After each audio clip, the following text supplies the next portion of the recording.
This is a kid's toy xylophone. In fact, it's my kid's toy xylophone, and it sounds pretty crappy. I haven't even got the original beta for it. So I'm gonna use all my skill to try and make this something fire, and I'm gonna show you exactly how to do that as well. So we can answer today, kid's xylophone, will it R&B?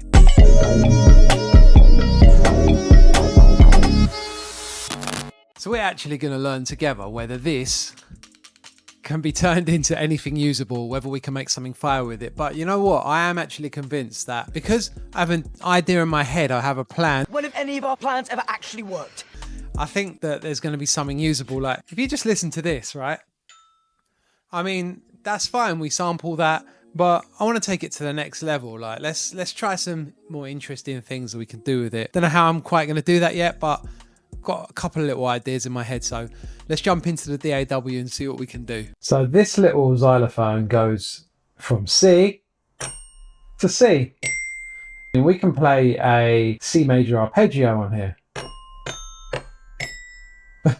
Need a couple more notes and we're doing Mariah Carey's All I Want for Christmas, right?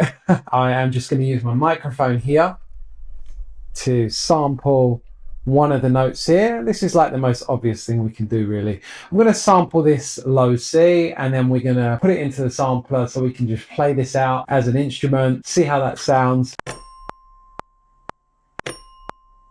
So I took those and I've just moved those little samples and I'm using that kind of like a snare, but I've clipped some of them so that we've cut the reverb off here, which is actually going to take the first one here with a little reverb tail, put it into Logic's optimize sampler, and we're going to get this kind of one shot that we can then modify and utilize. Put the sample start position to here. We're going to play this with our MIDI keyboard. Got a progression in mind. I think I'm just going to go for a 2-chord progression, just probably a 4/5 in C major. So I'm going to be going from like a D minor 9 chord to like an E alto dominant chord. Then we're going to build a pad from this sample again, and then we're going to create a bass somehow. I'm not exactly sure how we're going to do that, but we're going to give it a good go.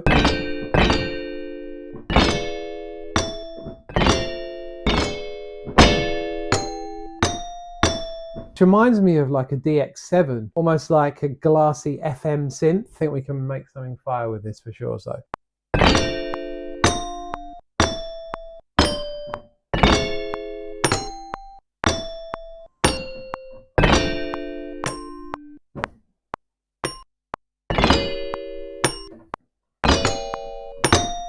So this is just my train of thought. Like I'm going to take sound shifter and I'm going to change that from a C to an E.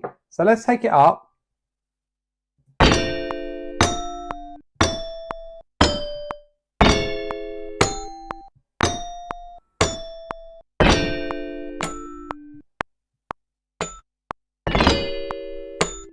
This is going to be our main layer. Created a little melody with our synth.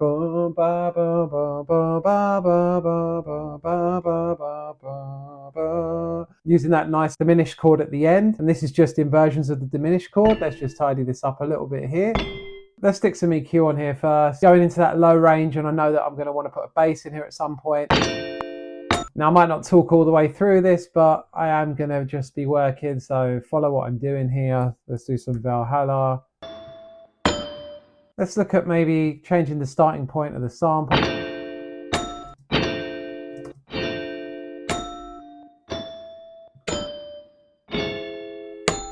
And leave space, it's just such a beautiful thing. I'm going to double that layer and let's see if we can come up with a little counter melody that can maybe sit nicely there against that.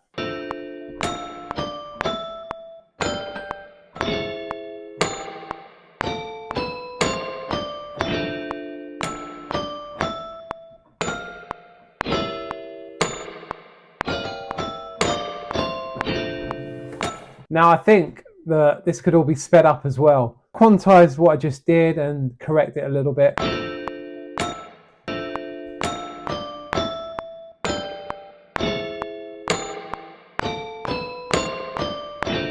I'm going to add a shaper box onto this sound now. Pan it from left to right. So if I go straight for the pan tool, like this, maybe we could do something else with the sample, like change it very up here a little bit, maybe.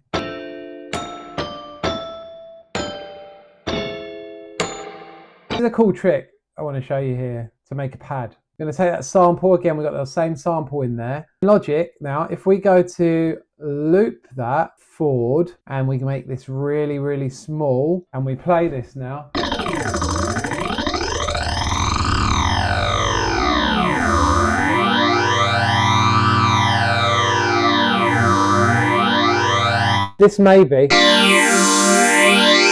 This may be in a different key. We may have to transpose this. Let's check. Yeah. So I've had to take this sound now up 7 semitones in order for it to be in the correct key for us to just play like a pad. So, a beautiful pad that we've made from the sample. I'm just going to lay in a pad now to go underneath that on that sound we just made.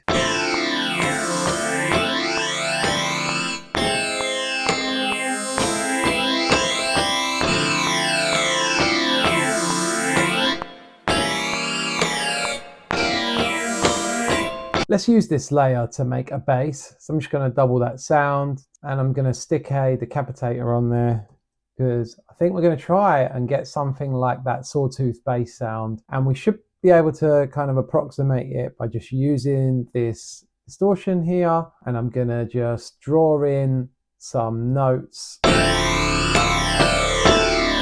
The pretty good sounding fake sawtooth bass. Gonna EQ it a little bit as we go. Like, I don't know what we're gonna get, but do you know what? I'm gonna speed everything up again. So let's take it to like 140.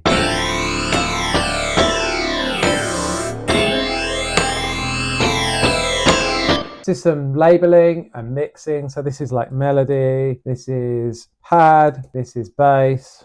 And I think we'll maybe put in 1 or 2 more sounds after this. Let's do some mixing stuff. Let's just try and get some levels going. Let's stick a little halftime on here and see how that comes across.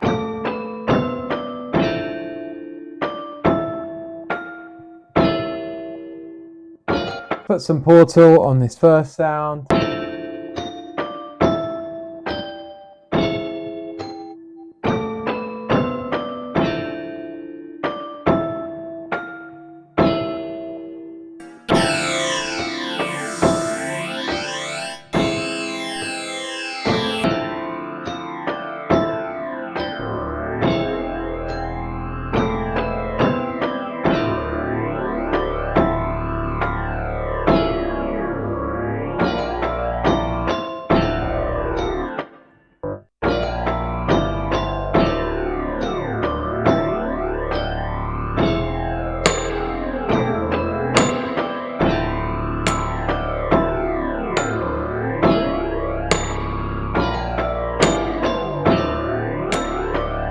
I think it's safe to say that this xylophone can R&B.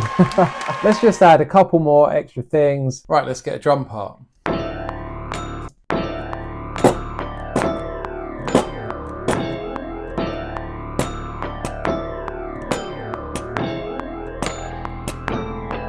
So I've quantized that and chopped it up a little bit, and we've definitely got something that we can use there. I'm going to add my mastering chain. If you've seen my videos before, you know that this is the secret sauce. Takes the samples up a level, and I've got a sound shift already on here, and I'm going to pitch the whole thing up by 1 semitone.